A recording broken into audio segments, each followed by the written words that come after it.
4절부터 27절 말씀 같이 읽겠습니다. 내 백성과 내 거룩한 성을 위하여 70일에로 기한을 정하였나니 허물이 마치며 죄가 끝나며 죄악이 영속되며 영원한 의가 드러나며 이상과 예언이 응하며 또 지극히 거룩한 자가 기름 부음을 받으리라. 그러므로 너는 깨달아 알지니라. 예루살렘을 중건하라는 영이 날 때부터 기름 부음 받은 자 곧 왕이 일어나기까지 7이레와 62이레를 지날 것이요 그때 곤란한 동안에 성이 중건되어 거리와 해자가 이를 것이며 62일의 후에 기름 부음을 받은 자가 끊어져 없어질 것이며 장차 한 왕의 백성이 와서 그 성읍과 성소를 회파하려니와 그의 종말은 홍수의 엄말됨 같을 것이며 또 끝까지 전쟁이 있으리니 황폐할 것이 작정되었느니라. 그가 장차 많은 사람으로 더불어 한 이레 동안의 언약을 굳게 정하겠고 그가 그 이레의 절반에 제사와 예물을 금지할 것이며 또 잠포하여 의지하여 설 것이며 또 이미 정한 종말까지 진노가 황폐케 하는 자에게 쏟아지리라 하였느니라. 아멘. 같이 하시겠습니다. 오직 예수 마라나타. 감사합니다. 참 여기 와서 이렇게 강의를 하게 된 거 하나님의 은혜인 줄 알고 감사를 드립니다. 지난 시간에 이 성경적 종말론 전체를 하기 전에 먼저 앞에 도표를 성경의 구조를 가지고 그 도표를 가지고 먼저 1시간 강의를 했습니다. 오늘은 그 중에서 이제 70일에 대해서 오늘 본문 말씀을 가지고 함께 말씀을 나누려고 합니다. 여러분들 다니엘 잘 아시죠? 다니엘에 대해서 한마디씩만 해보세요. 다른 사람이 아는 거 한번 추가해서. 자, 누구든지 먼저 한번 해보세요. 다니엘. 사자굴. 기도하다가 사자굴에 던져서 천사가 구해주신. 예, 또. 그것과 연결해서. 예. 왕을 섬긴. 예. 포로로 잡혀가가지고. 응? 청년 때. 청년도 아니죠. 17살 정도. 가가지고 그 포로로 잡혀간 그 다니엘이 성장해 가면서 새 왕을 섬겼다. 보통 문제가 아니죠. 굉장히 대단한, 특별히 하나님의 인도심을 받은 사람입니다. 또, 다니엘.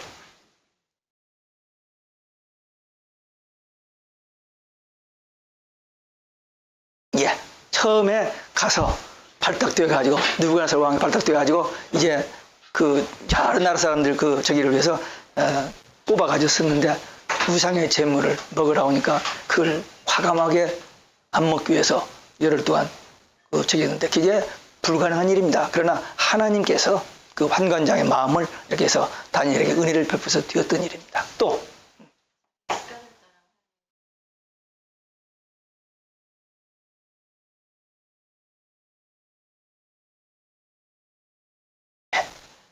그 중요한 포인트죠. 다니엘은 기도의 사람입니다. 처음부터 모든 걸 기도. 그러니까 하나님께서 그 느부갓네살 왕 꿈에서 또 기도. 친구들에게 기도해달라. 기도하고 나서 하나님 답 딱 주신 것 같아 하고 계속 기도. 이제 그걸 알고는 기도하면 죽인다고 하는데도 죽더라도 기도를 하는 거예요. 죽더라도. 우리 신앙생활에 그런 유혹이 많이 있습니다. 마귀가 우리를 파괴하기 위해서 우리가 정말 안 할 수 없는 꼭 해야만 그 일을 못하게 만드는 그런 일이 있을 수도 있는데 다니엘은 거기서 굽히지 않았다는 사실. 또 다니엘. 그렇죠. 네. 처음에는 그 역사에 되어질 나라의 흥망성쇠에 대한 얘기고 하나는 자기가 그렇게 교만해져 가지고 이렇게 짐승 풀 먹을 그 두 가지를. 네. 또 다니엘. 예. 예. 예. 그때 느부갓네살 왕의 아들 벨사살이 교만해졌으니까 하나님의 성전 기물을 갖다가 술을 마시다니. 예. 하나님을 모두가. 마귀들은 그렇게 해요. 적그리스도 마귀 거짓을 하는 하나님 화나게 하는 일만 골라서 합니다. 그러니까 그날 저녁에 망하죠. 하나만 더. 그래서 예언을 기도의 사람인 것은 알지만 하나님께서 느부갓네살의 꿈 해석부터 시작해가지고 계속 그때부터 역사의 종말에 들 이해까지를 전부 이 다니엘에게 주셨다는 사실입니다. 예? 사도 바울도 모세도 다윗도 다 훌륭한 하나님의 일꾼들이요 사역자들이었습니다. 근데 저는 다니엘을 그러니까 그전에는 성경을 읽으면서 다니엘서 읽었고 가끔 새벽기도 때 이렇게 그냥 막 지나갔었는데 이번에 저희 집사람하고 저희 둘이 집에서 아침 저녁으로 새벽 예와 밤 예를 같이 드리는데 교대세요. 월수금은 제가 하고 화목들은 우리 집사람이. 예. 둘 다 목사니까. 근데 우리 집사 피곤할 때는 여보 당연히 안 돼. 예. 저 밖에 나가서 기도할 때도 점심 식사는 우리 집사람, 아침은 각자 하고 점심 우리 집사람, 저녁은 제. 그렇기 때문에 손님들 만나서 식당에 가면 우리 집사람 거의 기도를 해요. 그 사람들이 저 집은 어떻게 여자가 그렇게 기도한다 그럴 정도로 그렇게 합니다. 근데 그 무너지면 이 퀴즈가 너무 많거든요. 여자들은 그냥 딱 잘라서 그냥 그래서 그렇게 하는데 이제 이 다니엘서 호세아 막 이렇게 쭉 보는데 지금까지 제가 못 보던 성경이 보이는 거예요. 깜짝깜짝 놀래요. 한번 여러분들 귀 있으면은 이 소선지 잘 안 읽어지는 저 대선지 너무 많으니까 저긴데 소선지를 간단해요. 하면서 보면은 야 얼마나 놀라는지 몰라. 내가 설교해놓고도 놀래고 우리 사람들 그냥 깜짝깜짝 놀래고. 예? 저기 주일 설교 같이 그렇게 오래 준비하지 않아요. 읽고 한 두세 번만 읽으면 이렇게 보면은 들어와요. 그거 가지고 하는데 뭐 설교 10분 조금 길면 15분 하는데 너무 은혜스러워요. 이 다니엘 제가 좋아합니다. 왜? 제가 미국 와서 영어 이름이 하나 필요한 것 같아서 다니엘로 지었어요. 그 써먹을 데가 없어 별로. 우리 집사람이야 뭐 어쩔 수 없이 미국 길을 25년 하니까 그래서 이름을 썼는데 나는 써먹을 데서 별로 안 썼어요. 근데 이거 하면서 다니엘을 보면서 정말 이름 하나 잘 지었다. 잘 내가 비겁했다. 우리 이제 손주가 8인데 전부 성경에서 이름 뽑았는데 참 좋은 이름들이 많은데 다니엘이 하나 있어요. 우리 막내딸 그 세 아들 중에 하나가 그 다니엘인데 너무 좋아요. 왜? 이 다니엘이라는 한 사람을 통해서 하나님이 엄청난 일을 하신 거예요. 그걸 보고 너무 감탄했습니다. 다니엘, 여러분 한번 기회 있으면 다니엘 뭐 그 뒤에 말라삭기까지 얼마 안 돼요. 한 번, 몇 번 읽어보시고 또 가족끼리 가족예배 볼 때 한번 해보세요. 놀라운 것들이 거기 보여져. 그러니까 이 다니엘은 하나님의 은혜를 입은 사람이에요. 천사들이 그렇게 말하잖아요. 하나님의 은혜를 입은 자다. 다니엘서 6장 22절에 천사가 사자의 입에서 그를 구원했다 그랬습니다. 그리고 좀 70일의 배경이 뭐냐면은 그 에레미야가 하나님께서 에레미야에게 서책을 써서 포로로 잡혀간 자들에게 보내라 그랬어요. 보냈는데 그 중에서 에레미야 29장 10절에 보면은 70년이 차면 이스라엘 백성들이 돌아와서 성전을 짓게 된다는 그런 예언의 말씀이 있어요. 근데 이 말씀을 다니엘이 7장에서 봅니다. 딱 9장에서 9장 2절에서 봐요. 딱 보고는 깜짝 놀래요. 근데 그 앞에 먼저 6장에서 그 사자로서 건지리고 7장에서 다니엘이 그 환상을 봅니다. 내 짐승의 환상을 봐요. 그게 그때 다니엘 때부터 오는 그 역사에 등장하는 강국, 내 강국을 짐승을 그 환상을 보여. 근데 그때 그 환상을 볼 때 그리고 8장에서는 그 수양과 염소 그 환상을 계속 하나님께서 장차 될 일을 환상으로 보여주시는 거예요. 아모스 3장 7절에 보면 주 여호와께서는 자기의 비밀을 그 종들에게 보이지 아니하시고는 결코 행하심이 없으시다 그랬거든요. 근데 하나님은 앞으로 될 일을 계속 주의 종들에게 선지자들에게 얘기해 줘요. 이 나라가 하나님의 말씀을 떠나고 그래서 범죄했기 때문에 내가 누구를 통해서 친다. 그 다음에 저들이 회개하면 용서해 주신다. 그런 일이 계속 반복돼요. 계속 반복되는데 이 하나님께서 그 다니엘에게 이런 환상을 통해서 앞으로 될 일들에 대해서 그렇게 계시를 주십니다. 그래서 8장 16절에 보면은 그 다니엘이 헷대기를 강가에서 또 환상을 봐요. 근데 그 환상을 가브리엘 천사가 와서 깨닫게 해줘요. 그 계시를. 우리가 알다시피 가브리엘 천사가 성경 어디서 나오죠? 네. 누가복음에서 2번 나오죠? 네. 세례 요한의 아버지에게, 그 다음에 마리아에게 가브리엘 천사가 기쁜 소식을 전하는 천사장이죠. 근데 이 가브리엘이 훨씬 전에 500년 전에 이 다니엘에게 3번이나 나타나요. 8장 16절에서 계시를 깨닫게 해주고 9장 21절에 보면 가브리엘이 또 나타나서 크게 은총을 입은 자여 하면서 이 9장 24절, 27절 역사에 될 일, 그때부터 역사가 끝까지 세상 끝날까지 될 70일의 계시를 주십니다. 그 다음에 10장에서 보니까 또 21일 기도를 해죠. 다니엘 20일 기도 있죠.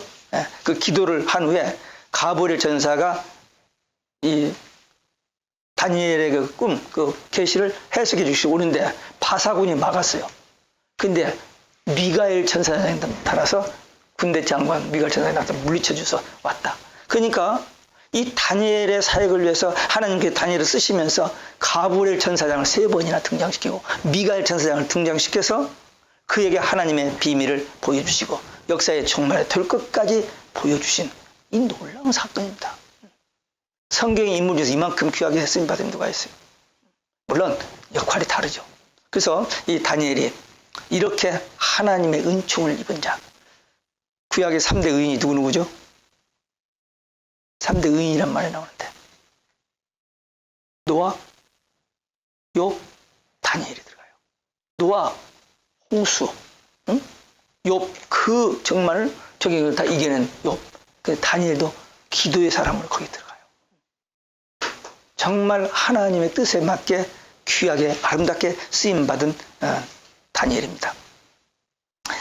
지난번에 이제 도표 설명을 했고요. 70일에 대한 평가입니다. 70일의 계시가 뭘까? 어떤 의미가 있을까? 노마 시대에 세계의 길이 노마로 이렇게 뚫려 있다. 세계를 정복했기 때문에 다 노마로 이렇게 군대 이동부에서 노마로 길이 크게 뚫려 있었다 그렇습니다. 지금 이번에 한국 가보니까 길 참 잘 뚫렸대요. 물론 조그마한 땅이지만 잘 뚫렸더라고요. 근데 이 세계의 길이 노마로 뚫려 있던 것처럼 구속사적 종말론이 이 70일을 통해서 딱 뚫려집니다. 참 신기해요. 여기 잠깐 몇 절이지만 이 말씀을 풀어놓고 보니까 지난번 도표는 이제 많이 그 사이사이 제가 집어넣었죠. 딴 데서 듣고 여기 들어가면 좋겠다 해서 막 늘리는 거고 이 저기 72일만 보면은 이건 완전히 그때 다니엘 때부터 역사 마지막 때.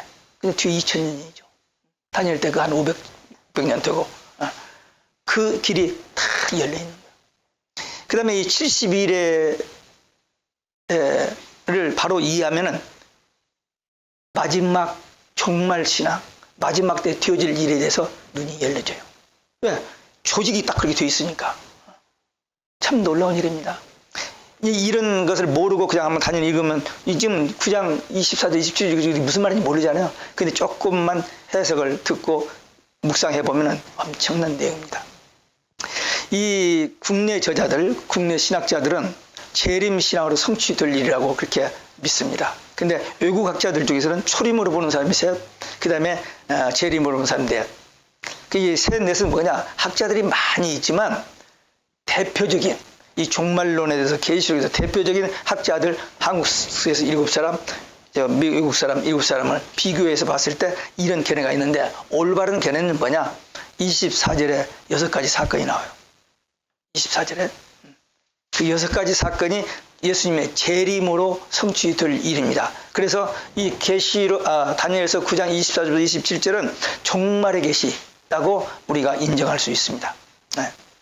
70년 만에 바벨론 포로에서 돌아온다는 그 예레미야를 통해서 예언한 말씀이 성취되는 그때쯤에 역사의 종말에 이루어질 70일의 계시를 하나님께서 다니엘에게 보여주셨어요.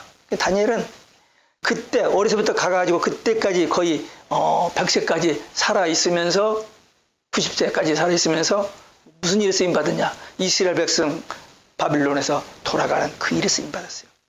고레스 왕이 돌아가라는 칙령을 내렸는데 고레스 왕이 그냥 한 게 아니고 다니엘이 그 에레미야 29장 10절을 읽고 기도하고 나서 2년 동안 기도하고 나서 왕에게 하나님께서 이스라엘 백성들을 이렇게 하신다라고 예언하시는데 지금이 바로 그때입니다. 그때 고레스 왕이 그래서 어떻겠다는 거냐 이렇게 말할 수가 없어요. 지금 다니엘이 어떤 사람인데 그 앞에 그 왕들 다니엘의 한 대로 두잖아요. 그러니까 다니엘에게 조금 비거스는 점은 자기가 어떻게 될지 모르잖아요. 뿐만 아니라 하나님께서 고레스 왕의 마음을 감동해 놓으셨고 다니엘이 딱 한마디 하니까 아 그렇군 하면서 포로로 돌아오는 일을 이루어진 겁니다.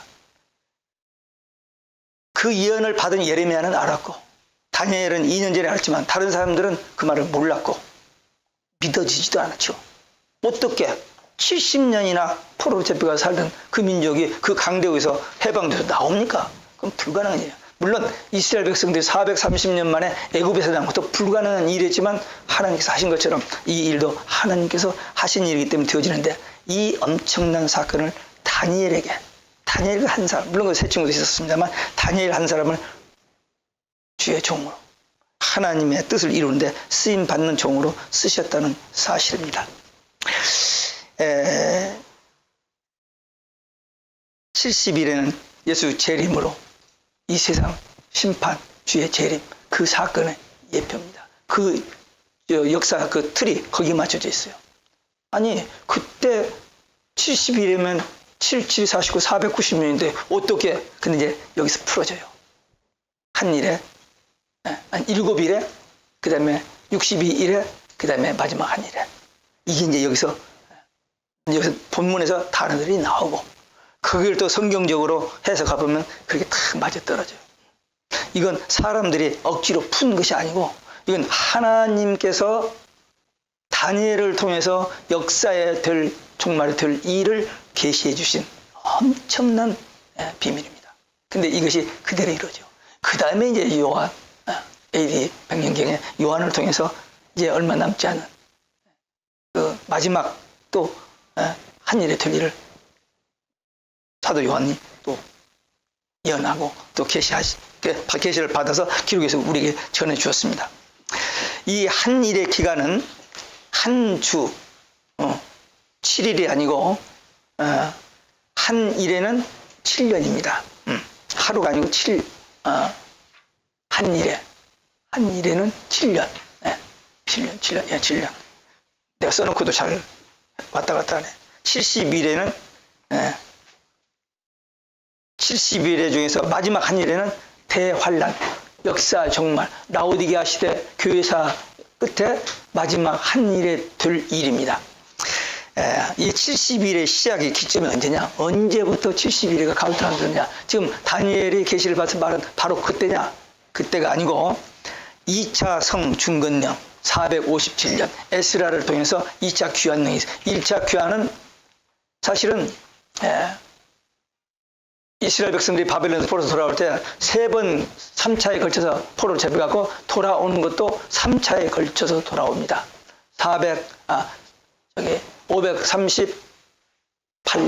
536년 1차 귀환, 2차는 457년 에스라가 돌아올 때, 그 다음에 3차는 느헤미야가 444년에 돌아올 이 3차에 걸쳐서 돌아옵니다.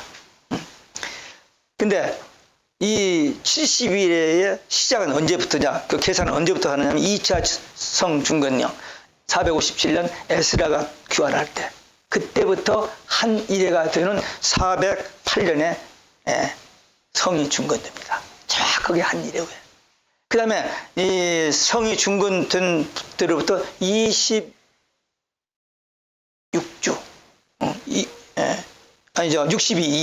62일에가 이제면 AD 26년 예수님이 요단강에서 세례 요한에게 세례 받는 것, 그것을 기름 부음 받은 자, 예수님이 사역을 시작하는 그때를 그렇게 그때 그까지가 62일입니다. 그 다음에 62일의 후에 그냥 끊겨요. 끊기고 그 다음에 한 일회가 남아 있습니다. 60일의 후는 어떻게 되느냐? 기름 부은 자가 끊어져 없어진다 했는데 예수님 십자가에 돌아가시잖아요. 3년 전에 세례 받으시고 기름 부음 받고 십자가에 돌아가시는 그게 기름 부음 받은 자가 끊어져 없어진 사건입니다.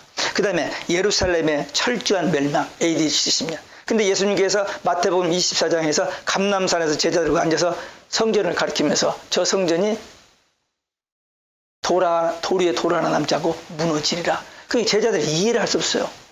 그 성전이 어떤 제2성전이죠. 스룹바벨에서 돌아와서 지은 바벨론 토로에서 돌아와서 지은 이 성전인데, 이게 헤로드 왕이 유대인들의 환심을 사기 위해서 BC 19년부터 보수를 시작했는데, 그때 예수님이 이야기를 할 때 46년째 됐어요. 그래서 46년이나 보수해가지고 그렇게 교회가 성전이 아름다운데 저게 어떻게 무너지냐 말이에요. 이해를 못했죠. 근데 무너진다고 예수님께서 말씀하셨는데, 마태복음 24장에서 그 말씀대로 AD 70년에. 근데 이 보수공사가 언제 끝나면 AD 63년에 끝납니다. 그 다음에 7년 후에 AD 70년 디도장군에서 이 성전이 그야말로 예수님이 예언한 그대로 무너져 버려요. 이게 하나님의 말씀, 예수님의 말씀은 하나도 오차 없이 그대로 이루어진다. 그리고 부족하지만 선지자들, 주의 종들이 하나님의 말씀을 받아서 전한 그 말씀도 하나님의 말씀이기 때문에 그대로 이루어지는 거예요. 참 조심스러운 얘기지만 우리 목사 허물과 실수가 있습니다. 완전하지 않아요. 신앙생활 잘하다가 목회 잘하다가 변질돼서 배도하고 타락하는 종들이 말세에 많은 것이라고 마태복음 24장에 있어서 정말 엄청난 배도가 일어나고 있습니다. 지금. 그러나 신실한 그 사람의 학벌이 어쨌든 그 사람이 뭐 인기가 있든 교회가 크든 뭐 설교를 잘 못하든 정말 하나님의 부름을 받고 택함을 받아서 진실하게 정말 말씀대로 기도하면서 성령 인도받아서 하는 그들의 입을 통해서 전파되어진 그 말씀은 누구의 말씀? 하나님의 말씀입니다. 정말 그러니 우리가 두렵고 떨리는 마음으로 사명을 감당해야 돼요. 부단히 자기를 살펴야 됩니다. 이만하면 됐겠지? 아니에요. 마귀가 에덴 동산에서 아담과 해와 하나님의 완전한 형상을 짓고 있는 아담과 해와를 넘어뜨리잖아요. 왕 중에 최대 왕, 내 마음에 합한 자라고 사람 딱 한 사람 누구요? 다윗. 다윗도 넘어지잖아요. 장담할 사람이 없습니다. 그러니까 우리는 하루하루를 순간순간을 철저하게 말씀과 기도로 성령 인도받아서 살아야 돼요. 오늘 내가 무슨 일을 기억이 났어요. 그 일이 되면 이렇게 기도하다가 그게 하나님의 뜻이 아니라고 생각되어지고 깨달아지면 믿어지면 그런 감동을 주면은 그만둬야 돼요. 내 이익에 관계되고 내 명예와 관계되고 해도 그건 잘되고 성공한 것 같지만 결국 자기 죽는 일입니다. 우리는 그래서 목사들은 하나님이 다 보고 알고 계시잖아요. 부단히 자기를 성찰해야 돼요. 이만하면 됐지. 내가 하면은 거기 마귀가 기가 막히게 알아요. 네가 바람 밑에 들어갔구나. 그래서 딱 흔들면 그렇게 안 무너질 것 같은 사람이 그만 무너져 버린다고. 그러니까 우리 약한 유라고 철저하게 하나님을 의지하는 그 겸손함, 그 신앙 가져야만 마지막 끝에 가서 결정적인 순간 때 하나님께서 딱 보호해 주시는 거예요. 이 지금 다니엘을 보호해 주시잖아요. 다니엘이 아무리 지기도 연약한 한 인간이에요. 요셉도 마찬가지고. 근데 하나님께서 사용하신 것은 그들이 변함없는 신앙, 전적으로 하나님만 의지하는 그 믿음 때문에 사용하셨던 겁니까? 우리도 이런 인물들을 보면서 뭐 어디 대중기도에 서는 거 말고 혼자 조용히 앉아서 기도할 때 이런 기도를 드리면 하나님께서 얼마나 기뻐하실까요? 제가 지금 한국에 대해서 기도를 하는데 지금 많은 사람들이 지금 한국이 풍전등화니까 우리나라 살려달라고 막 기도합니다. 맞아요. 근데 저는 기도를 그렇게 하지 않습니다. 성경을 보면은 반드시 하나님이 매를 뗄 때는 죄 때문에 떼거든요. 무슨 죄? 무슨 죄? 우리는 다른 나라 쳐들어가서 막 죽이고 했습니까? 아니잖아요. 무슨 죄? 하나님의 뜻을 거역하고 하나님의 말씀을 불신하는 주의 종들의 죄를 때문에 지금 나라가 있고 그렇습니다. 저는 그렇게 봐요. 그러니까 주의 종들, 성도들이 나라를 생각할 때 하나님 용서하소서 그렇게 해야 돼요. 다니엘이 그렇게 지금 그 70일의 계시를 깨닫고 나서 기도를 하는데 막 간절히 기도를 하는데 어떻게 기도인 줄 아세요? 먼저 조상들의 죄를 회개해요. 자기가 진 게 아니에요. 근데 대신 중복. 그 다음 다 가버렸으니까 없으니까 조상들의 죄를 중복 기도를 합니다. 자기 죄도 고백하고. 그래서 이렇게 기도를 회개 기도를 하고 난 다음에 주여 들으소서. 그냥 17절인가 19절인가 19절 기도는 하죠. 우리 부흥강서 하는 거 삼창합시다 하면서 하는 거 주여 주여 3번 하잖아요. 근데 그게 뭐냐? 첫째는 주여 들으소서.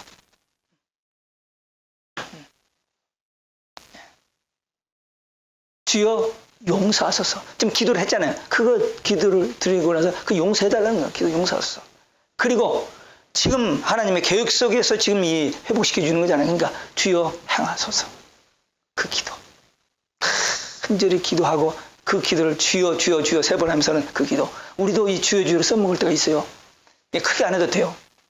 어떤 어려운 상황이 됐을 때 주여 하는 거예요. 그럼 주님께서 곧 보시면 알아요. 제가 지금 어떤 심정, 어떤 자세를 가지고 저 주여가 나오는지. 주님은 그 들으신다고, 아신다고. 그래서 응답돼요. 지금 누가 나한테 불이익을 주는, 나를 그냥 모독하는 어떤 말을 했어요. 근데 그 앞에서 소리 질러서 같이 싸우면 뭐가 돼요? 마귀에 치는 거예요. 속으로 주여.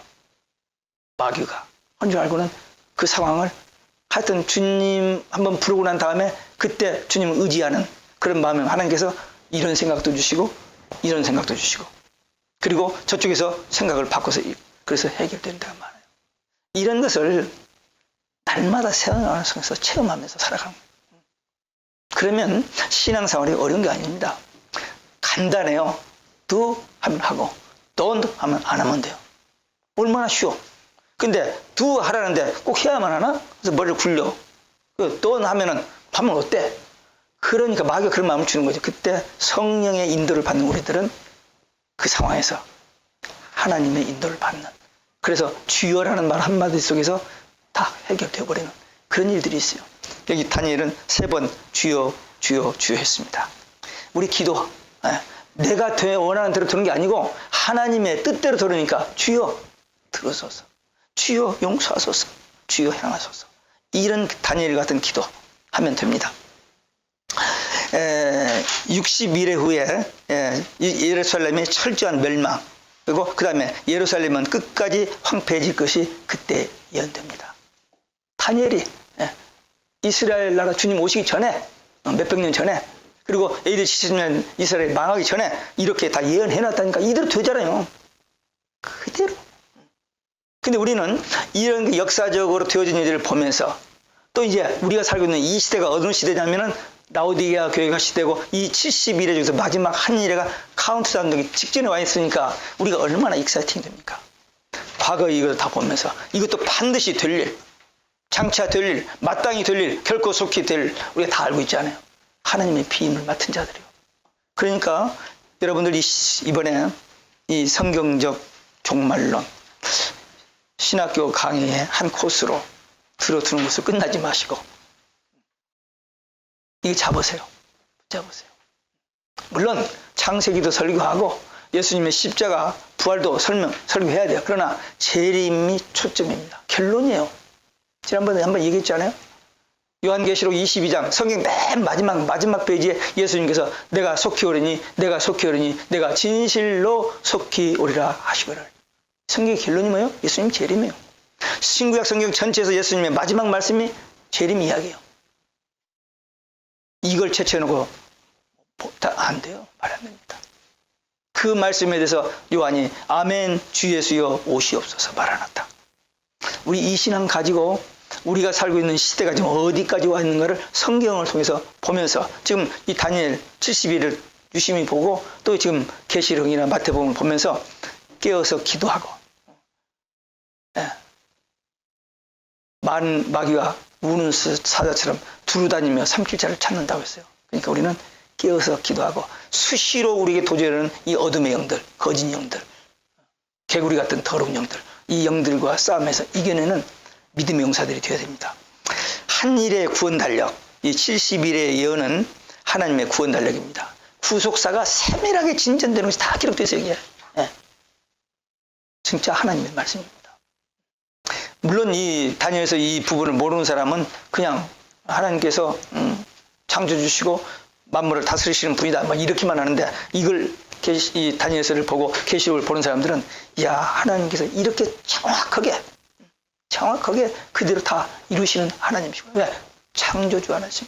말씀 한마디로 천지를 창조하시는 그 전능하신 하나님이시기 때문에 언약하시고 계시하시고 약속하신 말씀은 그대로 성취되어지는 것입니다.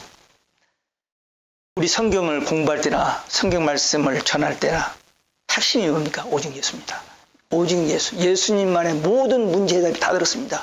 구원 문제, 환난 문제, 죽음의 문제, 그리고 우리 건강의 문제.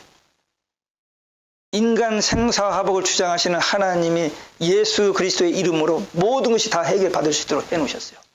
죽은 자도 살리고 나면서부터 병든 자도 살려내시고 도저히 인간의 힘으로 할 수 없는, 아니 풀문포수로 들어갔다 살아나고 사자고로 떨어져 살아나는 하나님이 하시는 일인데, 마지막 때 전무후무한 혼란이 일어날 때도 하나님께서는 그 남은 자들을 건지셔요. 방법이 또 달라요. 독수리의 날개로 예비체에다 보호하신다고 약속하셨어요. 그러니까 우리 철저히 보호. 왜? 우리 한 사람이 얼마나 귀합니까? 한 사람의 영혼은 천하보다도 귀하겠죠. 근데 이 모든 환난을 통과하면서 알고 계신 자, 남은 자, 정말 소중한 많은 메조리티가 이렇게 끌려가는데 거기서 거기 휩쓸려 가지 않고 살아 버티고 남아있는 남은 자, 너무나도 소중합니다. 그래서 하나님께서 그들을 어떻게 보호하실 것인지 분명히 약속해 놓고 있습니다. 이 공백기 기간이 나오죠. 공백기 해석. 본문에 보니까 한 일에, 그 다음에 62일에, 그 다음에 마지막 한 일에, 그렇게 되어 있죠. 한 일에는 7년이라고 했죠. 그 앞에 7년, 아까 얘기했습니다. 성전이 457년부터 계산해가지고 404년에 성전이 지어지고, 그 다음에 62일에 예수님이 기름 부음 받던 세례 요단강에서 그거, 그 다음에 그 이후에 그 한 일에는 공백기를 거쳐서 들었는데, 이 공백기가 뭐냐 이거죠. 공백기란 말이 도대체 어디서 나온 거냐. 이 공백기와 이스라엘의 형벌 역사가 이제 있는데, 무화과나무의 저주를 마태복음 21장에서 예수님께서 베다니 동네에 갔다가 아침에 일어나서 나오다가 그 계절이 열매 맺는 계절이 아니에요. 근데도 가서 이렇게 보고 열매 없는 그 무화과나무를 저주합니다. 이스라엘을 저주하신 거예요. 열매 맺지 못하니까. 그 나중에 AD 70년에 망하는 거죠. 근데 그 무화과나무를 저주했는데, 이 무화과나무에 싹이 나는 것, 이제 나중에 이제 나옵니다만은, 그 이스라엘의 형벌 역사입니다. 저주받은. 그리고 토성을 쌓고 돌 하나에 돌이 남지 아니한다. 이건 AD 70 디도장군에서. 그러니까 이 공백기에 되어지는 일입니다. 수도 예루살렘이 이방인들에게 짓밟힌다. 110만 명의 디도장군에서 110만 명이 죽고 9만 7천 명이 포로로 잡혀갑니다. 그래서 나라는 없어져 버렸어요. 피 흘릴 것이 예언됐습니다. 디도장군이 하루에 500명씩 죽였대요. 그래서 피가 너무 많아서 장화를 신고 그때 장화가 있었는지 모르지만 표현을 장화를 신고 다녔다고 그런 말이 있습니다. 그 다음에 자녀를 위해서 울 것이라 그런 말이 있는데, 예수님께서 십자가를 지고 관을 쓰고 그 골고다로 가는 그 길 이름이 뭐지? 돌로로사? 거기를 가는데 여인들이, 아마 신앙 예수님 말씀도 듣고 신앙을 가졌던 여인들이겠죠. 막 우는 거예요. 울면서 따라오는 거예요. 그러니까 그때 예수님께서 하신 말씀이, 너희 나를 위해서 울지 말고 너희 자녀들을 위해서 울라고 그랬어요.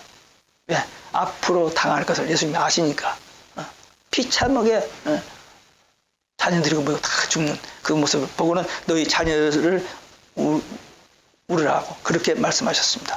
그 다음에 그들이 세계로 포로가 되어갑니다. 그래서 나라가 없어져 버렸어요. 근데 1948년 5월 14일 하나님께서 이스라엘을 회복해 주셨어요. 이에 하나님께서 이 이스라엘 1948년 5월 14일 회복시켜 준 것은 BC 586년 느부갓네살 왕에서 성전이 무너져 버리고 1차 성전이 무너져 버리고 포로로 잡혀갔던 그 이후로 회복된 나라입니다. 정말 오랜 세월 후에 회복이 됐어요.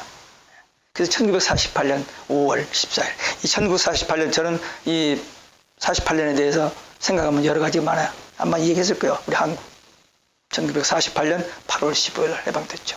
똑같이 70년 됐어요. 한국, 이스라엘 뗄 수 없습니다. 300가지가 같아요. 그리고 갓은 셈 후손이고 에벨의 자손들이고, 에벨에서 벨렉은 유대인, 그 다음에 욕단은 우리 단군. 이런 비밀이 숨겨져 있었던 거예요.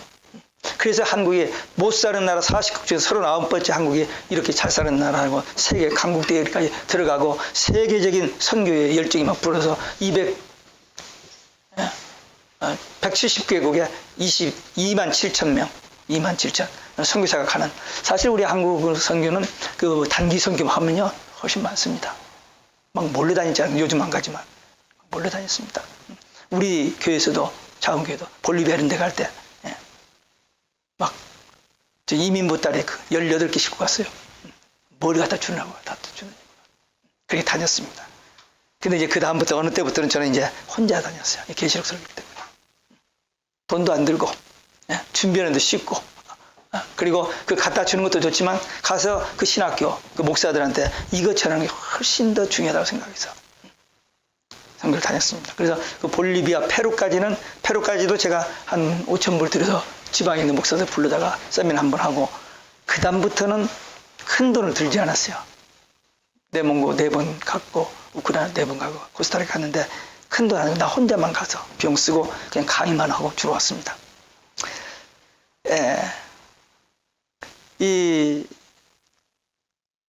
이스라엘 독립 그리고 마지막은 어떻게 되느냐 이제 뒤에 나오겠습니다만 지금 생각이 나니까 하는데 마지막에 어떻게 될 거냐.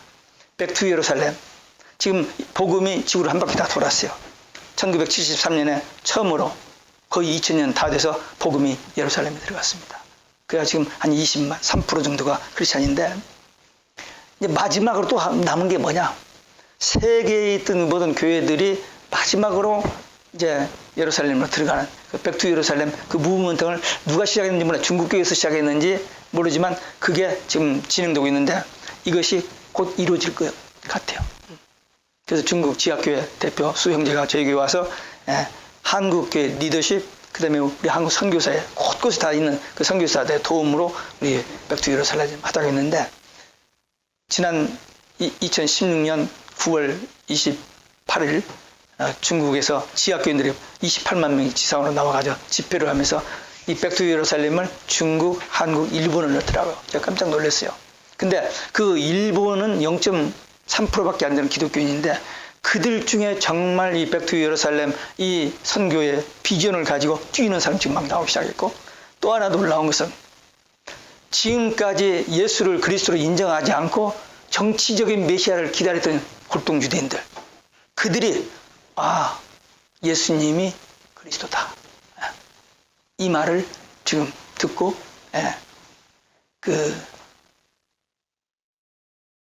론 화이트라는 그 선교사가 미국 선교사가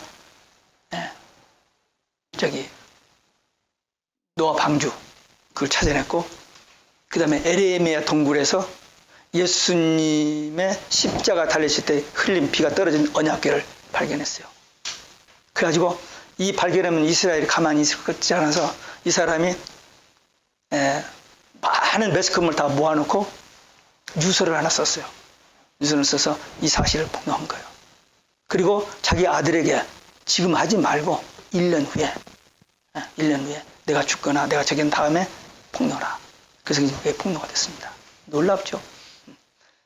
예수님이 십자가 달리실 때 이게 지진이 났잖아요. 그 피가 밑으로 떨어졌는데 그 밑에 바벨론 포로로 잡혀갈 때 언약궤를 급히 누가 갖다 놨는지 모르지. 제사장들의 누군지 레위인들이 갖다 놓고는 갔는데 그 다음에 70년이 흐른 다음에 누가 갖다 어디다 놓은지를 몰랐잖아요. 근데 그 이번에 발견됐다는 거예요.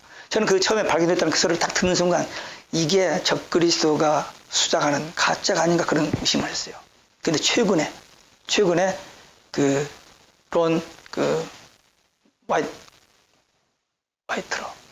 화이트인가?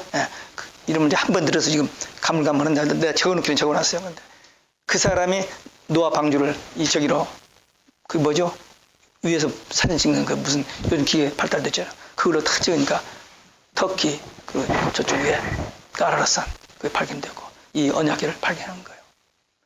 그래서 제가 지금 기도 중입니다. 과연 이 지금 적그리스도가 이 모슬렘 성전 앞에 거기다가 성전을 짓는다는 거거든요. 그것도 2016년도에 결정됐어요. 결정됐기 때문에 근데 그 성전은 하나님이 우리 예배 받는 성전이 아니에요. 이미 성전은 우리 안에 다 있고 그 성전은 적그리스도가 거기서 자기가 내가 하나님이라고 하는 그 쇼를 벌리기 위해서 한다고 마태복음 24장 15절과 그 다음에 데살로니가 후서 2장 3절 4절에 예언 성취를 위해서 하는 거기 때문에. 근데 이 언약궤가 가짜가 진짜가 아닌지 모르는데 지금 이번에 최근에 들은, 난 지금까지 가짜로 봤어요. 꾸미는 소리로 그랬는데 이번에 그 저기를 듣고는 그렇다면은 어떻게 되는 건가. 지금 더 기다리고 연구해야 됩니다. 근데 이런 것들이 다 지금 마지막, 정말 예수님께서 그랬잖아요. 이 복음이 너희 온 동네에 다녀. 예루살렘이 다 복음화 된 다음에 주님 오시는 게 아니고 온 동네에 다니지 아니하여 오리라 했거든요. 그리고 저기 이스라엘이 무화과 나무 싹이 나면 인자가 문 앞에 곧 가 이름 잔다. 이 70년이 됐고. 그래서 지금 어떤 사람은 2040년도 얘기하고 또 2030년도 얘기하는데 그건 사람들이 하는 소리고, 성경에 있는 말 외에는 우리가 믿었는데 성경은 분명히 그날은 아무도 모른다 했으니까 모르고 두고, 그러나 이러한 징조들이라면 성경에 기록됐으니까 가까워왔구나 하고 깨어서 기도하고 준비하는 거, 이게 종말을 대하는 우리의 자세입니다. 이 공백기, 근데 이스라엘에 7가지 절기가 있잖아요. 그 무교절, 유교절, 초실절, 칠칠절, 그 다음에 나팔절, 속죄일, 그 다음에 장막절 있는데 그 사이 4개월이 여러분 농사기간입니다. 유대인의 절기가. 그러니까 이 62일회가 끝나고 마지막 한 해를 탁 떼는 이 공백기간인데, 이 공백기간이면 유대인들의 형벌기간입니다. 이제 해방됐지만 그때까지 거의 2000년 동안 형벌기간, 이방인 농사기간입니다. 성령 보내셔서 교회 시대, 은혜 시대, 성령 시대요. 근데 이때가 라오디게아교로서 끝나고 마지막 한 일회가 카운트다운 되는데 그때가 지금 우리가 앞에 와 있어요. 저는 그렇게 믿어요. 믿습니다. 왜? 지금 이게 종말론을 지금 78년부터 그리고 계시록을 2003년 1월부터 이 두 부분을 또 캐드록을 81년부터 집중적으로 했기 때문에 저는 신앙이 이쪽으로 좀, 아까 내가 최일 목사님 잠깐 얘기했지만 저는 신학 공부하고 나서 다른 책을 거의 못 읽어서 안 읽어져요. 실력이 딸리니까 공부를 착실히 안 해서. 근데 목사니까 할수 없이 성경을 봐야 하니까 보고 성경만 보고 매달리다 보니까 그냥 이쪽으로는 좀 무식해요. 솔직히 해서 최 목사님 얘기 다 못 알아들어죠. 근데 여러분들 다 알아듣는데 대단하시더라고. 난 깜짝 놀랐어요. 영어 원서를 가지고 강의를 해서. 신학교에서 원서 가지고 했어도 그냥 쩔쩔맸는데 한국 목사님이 한국말 영어 막 섞여서 하는데 근데 어제 지난주보다 조금 낫더라고. 그러더니 한 몇 주 더 들으면 좀 질문도 하나도 나오고 좀 더 언더스탠딩가 들지만 아직은 잘 감이 안 잡혀요. 그래서 이제 그 공백 기간이 있는 거 분명히 성경적으로 또 역사적으로 예언적으로 다 맞습니다. 그리고 이제 마지막 한일회가 남은 겁니다. 이 한일회가 그렇게 중요합니다. 이 한일회 해석은 어떻게 하느냐? 9장 27절에 보니까 한일회 동안의 언약을 굳게 정할 것이다 그랬어요. 한일의 언약을 굳게 정할 것이다.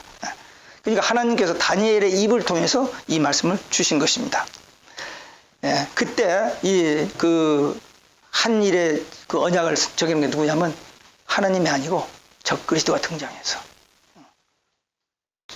교회 역사책이 끝나고 계시록 6장에 보면 예수님이 인을 딱 떼요.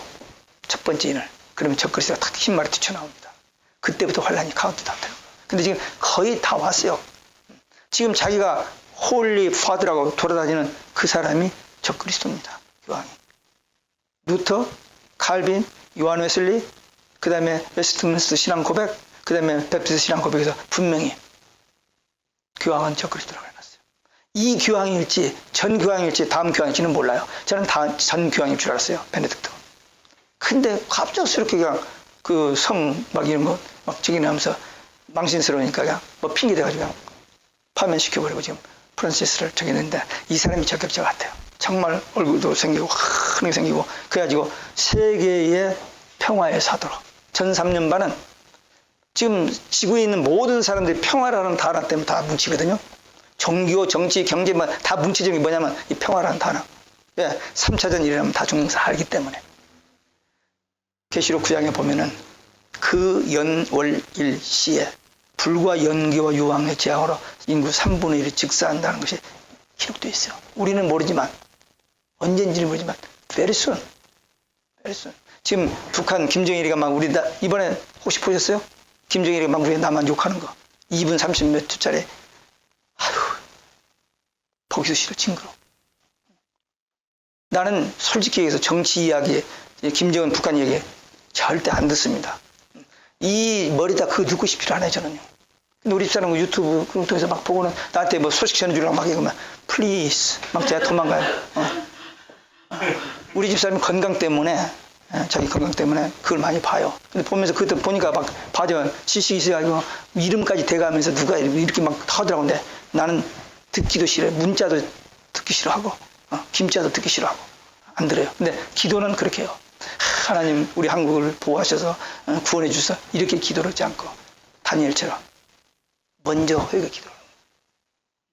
이 우리 목사들이 주의 종들이 우리 한국 교회들이 하나님의 범죄잖아요. 배도 있잖아요 지금. 응? 예수 밖에도 구원이 있다고 다 손잡고 이렇게 사진 찍고 있잖아요 지금. 종교 다원주 혼합주의. 이게 얼마나 무서운지 몰라요. 지금 온 세상에 그 교황을 중심으로 다 그렇게 가고 다니고 그렇고 탄성돼요. 그래서 교황이 하나님 노릇을 할 때가 오는데 이걸 모르고 이걸 모르고 다 이렇게 얽히저기 하죠. 깜짝 놀라서 끌려가가지고 우리 하나 연합 좋아하네. 연합이 할 게 있고 안 할 게 있죠. 연합하면 안 돼 그러는 거. 그걸 모르니까. 그래서 우리 기도할 때 뭐 이렇게 모아가지고 기도하자고 하도 그것도 좋아요. 전 그거보다는 나 개인적으로 기도를 하는데 하나님 몇만 명이 모여서 회개 기도 말고 군대에서 엘리야가 나 혼자밖에 없다 했지만 7천이 있듯이 그 남은 자들이 정말 하나님 앞에 진실하게 우리 한국 교회의 죄를 회개하는 기도. 하나님 주여 들으소서. 용서하소서. 그리고 본래 하나님이 가지고 계시던 그 우리 한국 교회에 대한 우리 이스라엘 교회에 대한 그 계획 그대로 행하소서. 이 기도를 해야 한다. 저는 그렇게 기도하고 있어요. 우리 집사람은 왜 강단에서 그 한국에서 기도하느냐 자꾸 그러는데 난 그렇게 하고 싶지 않아요. 그러니까 이 적그리스도가 딱 등장해가지고 한 일 동안에 평화를 공약해요. 그런데 3년 반, 딱 3년 반이 아니요. 3년 반쯤에 본색을 드러냅니다. 그래가지고 무차별하게 짐승에게 절하지 않고 짐승표 받은 그 저기들에게 무차별하게 그 환란을 가져옵니다. 1세기에 초대교회 때 성령 받고 막 복음 전할 때 그때 로마 황제가 전하자면 죽이니까 카타콤 땅속 들어갔는데 마지막 때가 다 똑같이 그런 상황이 오는 거예요. 근데 그 카타콤에 들어갔던 사람 250년 동안 10명의 황제에 의해서 무참하게 그 당했던 그 사람들이 마지막에 이제 기독교 끝났다라고 공언했을 때 한 30년 안에 지하에서 지상으로 나와가지고 막 전도가 되는데 이 서민뿐만 아니라 중산 귀족까지 그러니까 콘스탄틴 대제가 기독교는 더 이상 억압해서 둘 일이 아니구나 흡수하겠다 하면서 국교로 인정해진다고 하면서 그때 있는 모든 종교를 다 하나로 묶어버렸는데 그때 들어간 종교가 뭐냐면 최초의 우상 종교 바벨론 종교 어미 새끼 종교입니다. 창세기 10장 11장에 나오는 구스의 아들 니므롯이 영웅 그가 바벨 나라를 세우고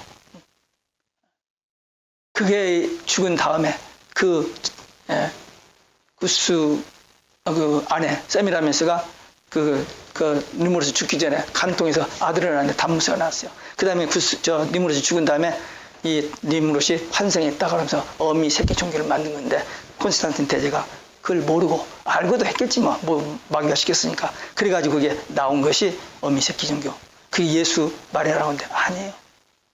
그래서 캐톨릭은 마귀의 걸작품입니다. 로이드 존스 목사가 그랬어요. 이걸 모르고 오늘 많은 목사들이 속고 있는 거죠. 온 지구상에 있는 교회들이 다 속고 있습니다. 우리가 거기서 나온 줄 알고. 우리는 거기서 나온 게 아닙니다. 우리는 본래 기독교가 간단하게 생명을 유지해 왔고 루터가 이거 아니다 생각하고 나와가지고 백투 바이블. 그래서 그 기독교가 캐톨릭은 그냥 가다가 이렇게 길이 갈라진 겁니다. 그래서 이런 사실을 모르고 있는데 하여튼 이 마지막 한 일의 언약을 부르고 이 한 일의 적그리스도 활동이 뭐냐면 잠포, 미운 물건이 날개를 의지하였을 것이고 황폐케 하는 자, 진노 받을 자. 하여튼 악한 일은 다 모두어서 왜? 하나님을 대적하는.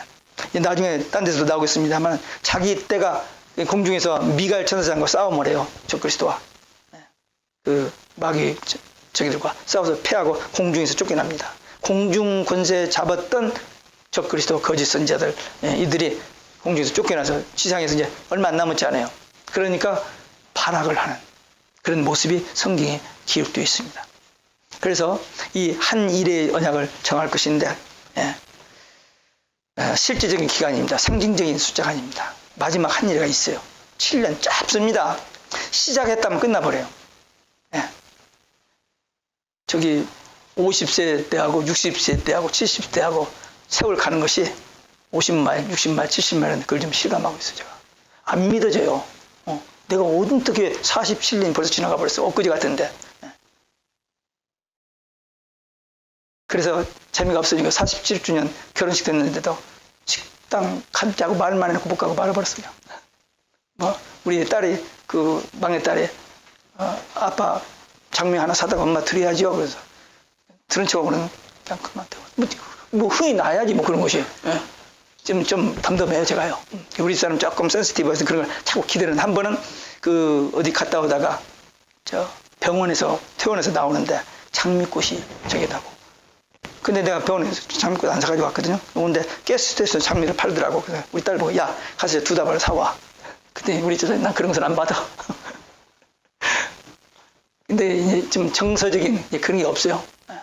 저는 이제 자축방구가 발달되고 우리 집사람 우측방구가 발달돼가지고 우리 집사람은 감성적이고 저는 그런 게 없어요. 그냥 뛰는 것만 좋아해요. 운동만.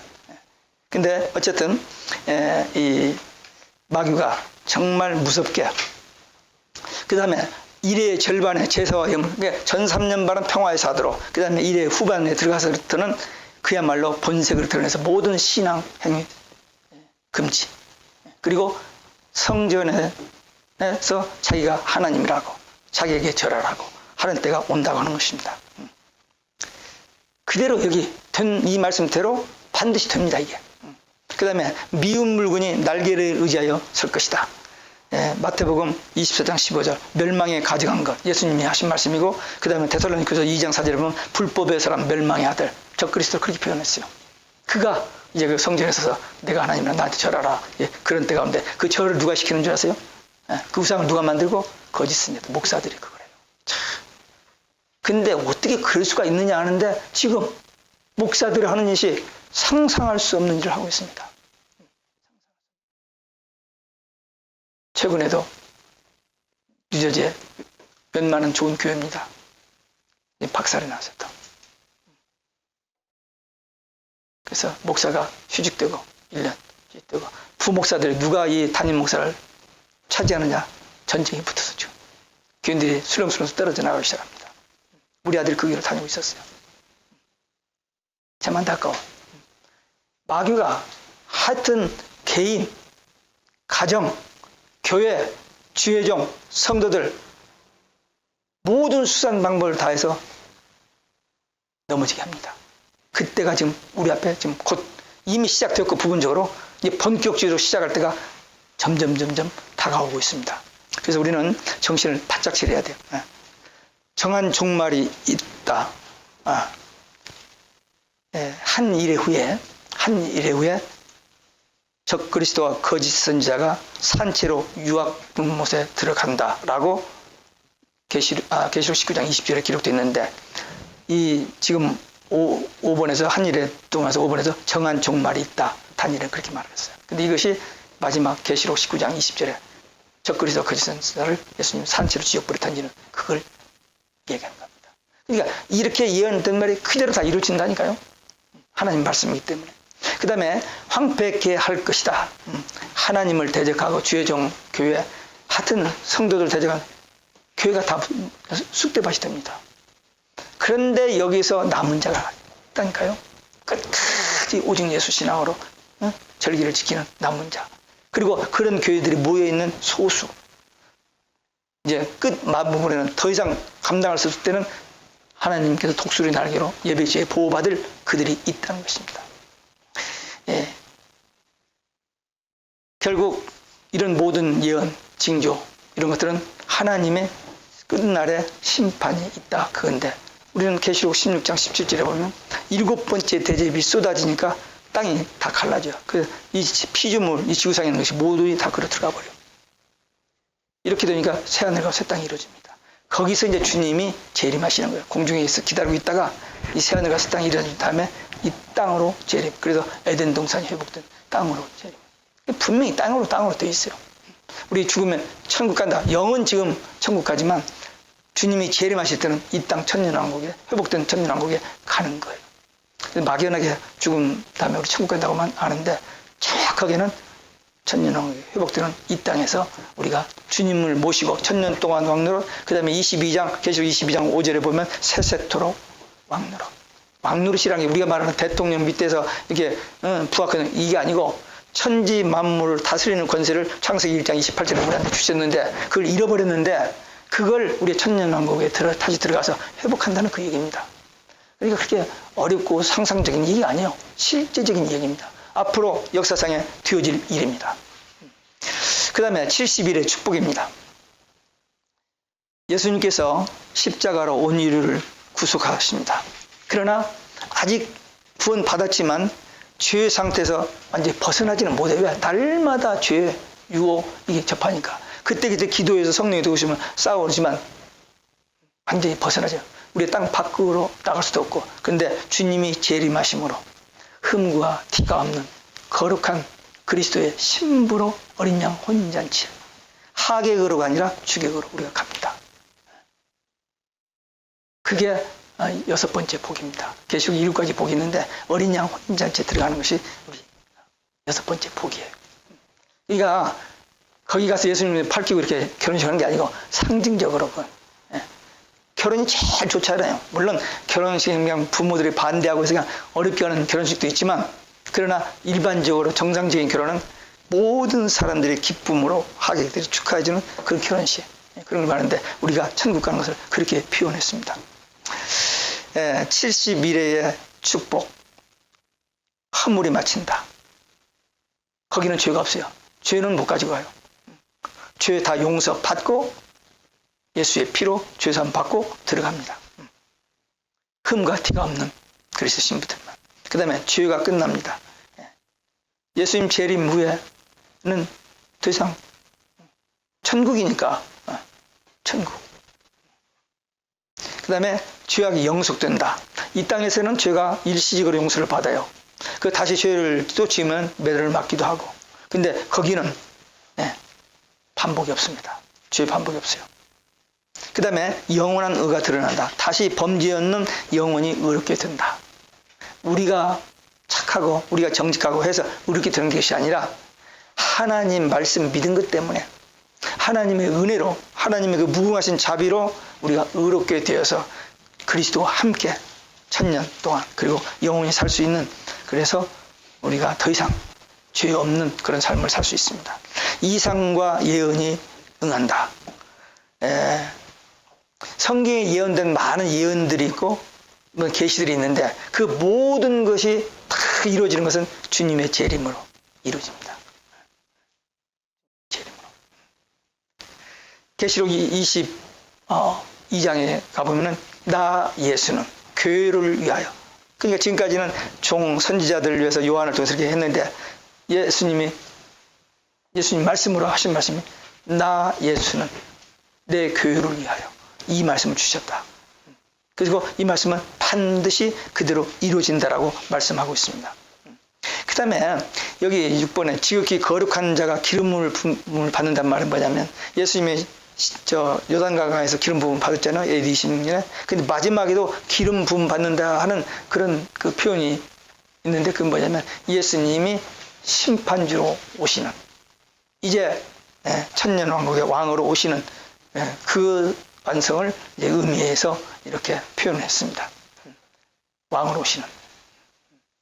초림 때는 아주 보이지도 않게 마구 간에 그 구유에 누이실 정도로 그렇게 오시는데 마지막 때는 천군 천사와 동원하여 왕으로 오시는 모습을 이렇게 이해하고 있습니다. 그 다음에 70일의 신앙을 가져야 한다.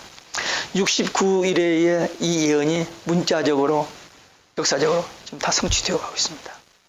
그러면 마지막 한 일에도 분명히 올 일입니다. 그렇지 않아요, 성경에. 반드시 속히 될 일, 장차 될 일, 결코 속히 될 일, 마땅히 될 일. 그렇게 예언됐기 때문에 우리는 이 말씀을 믿어야 돼요. 이 말씀대로 다니엘을 통해서 주시는 역사의 종말까지 될 일을 대해서 분명히 믿어야 돼요. 그 징조로 아까 얘기한 이스라엘의 회복, 1948년. 그들이 다 돌아와서, 그리고 그 중에서도 믿지 않았었는데, 벌써 1948년도에 돌아왔는데도 얼마까지 전도 기독교인이 없었다가 이제 조금 20만, 3%.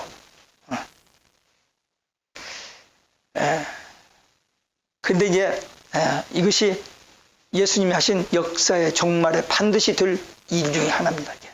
그 다음에 이유 등장도 그 중에 하나고.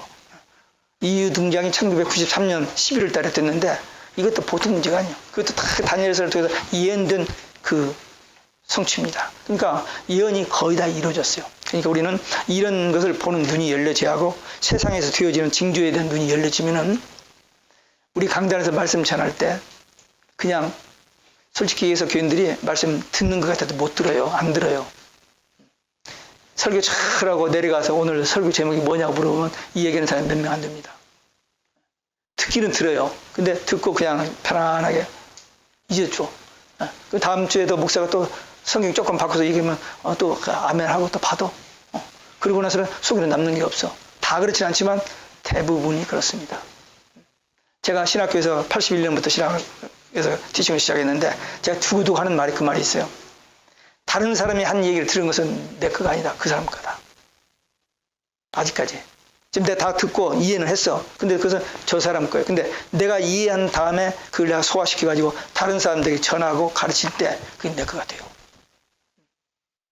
그러니까 말씀을 음미하고 그 말씀을 깨닫고 그 말씀을 붙들고 기도하면서 그 말씀이 내 속에 살아있는, 그래서 무슨 일을 결정할 때 그 말씀이 적용하는, 이렇게 되어져야 그 말씀이 나에게 주시는 하나님의 말씀이 되고, 그 말씀이 우리를 하나님의 선하신 뜻대로 인도함을 받아 살아가도록 만들어주는 거예요. 그러니까 이 정말 이딱 하더라. 이번 학기에 그 강의 한번 들었는데 그렇게 뭐 열심히 전하더라. 그러면 아무 의미가 없어요. 정말 이 시대에, 이때에 이 말씀을 들은 여러분들을 복이 있습니다. 제가 아까도 얘기했죠. 78년도 종말론에서 눈이 띄었고 93년 1월 달에 계시록을 듣고 그 다음부터 이거 놓지 않아서 참 그것도 감사해요. 여러 강사들 설교 많이 들었거든요. 무슨 전도 훈련 뭘 아는 것 남은 것 빼고 다 갔습니다. 엄청나게 많다.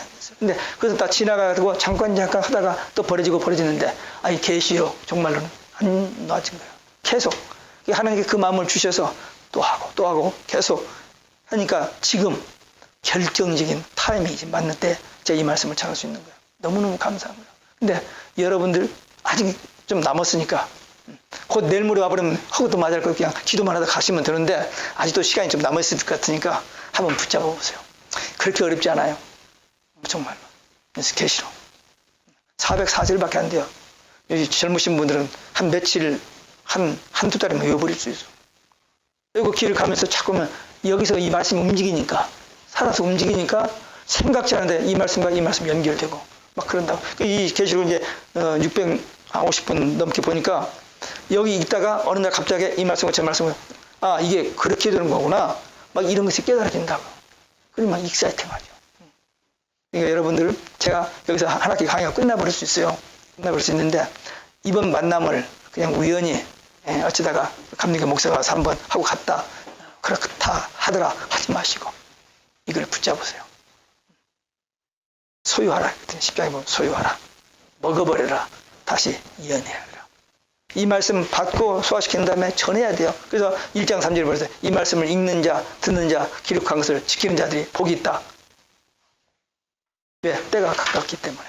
그래서 제가 지금 이런 강의를 하면서 이제 한 몇 시간 더 남았는데 하면서 제 마음속에 있는 간절한 기도 제목이 뭐냐면 여기 계시는 분들 몇 분이 다 하면 더 좋고 적어도 몇 분이 이 말씀을 이번 기회에 붙잡고 한번 남은 생에 남은 사역에 이 말씀을 가지고 한번 전하는 그런 비전, 그런 꿈을 가지고 기도하면서 이 공부를 했으면 하여튼 우리 때는 이제 마귀가 우리 시험하는 건 대충 이길 수 있어요.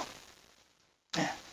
기본 신앙이 그 말씀이 있으니까. 근데 이 종교 혼합주의, 타원주의, 적그리스도 거짓 선자들이 이들이 기묘하게 우리를 넘어뜨리는 거예요. 여기에 대해서 눈이 열려야 돼요. 그들의 전략을 알고. 그래서 내가 살아야 가장 사랑하는 내 자녀들, 내 가족이 살고, 그 다음에 내 교회가 살고. 그리고 우리를 통해서 구원받아야 할 이삭들, 알곡들이 여기저기 있거든요. 그들이 구원받는 그 일에 아름답게 귀하게 능력있게 쓰임받는 주의 종들 되시길 주의 예수 그리스도의 이름으로 축원합니다. 기도하시겠습니다. 아버지 하나님 감사합니다.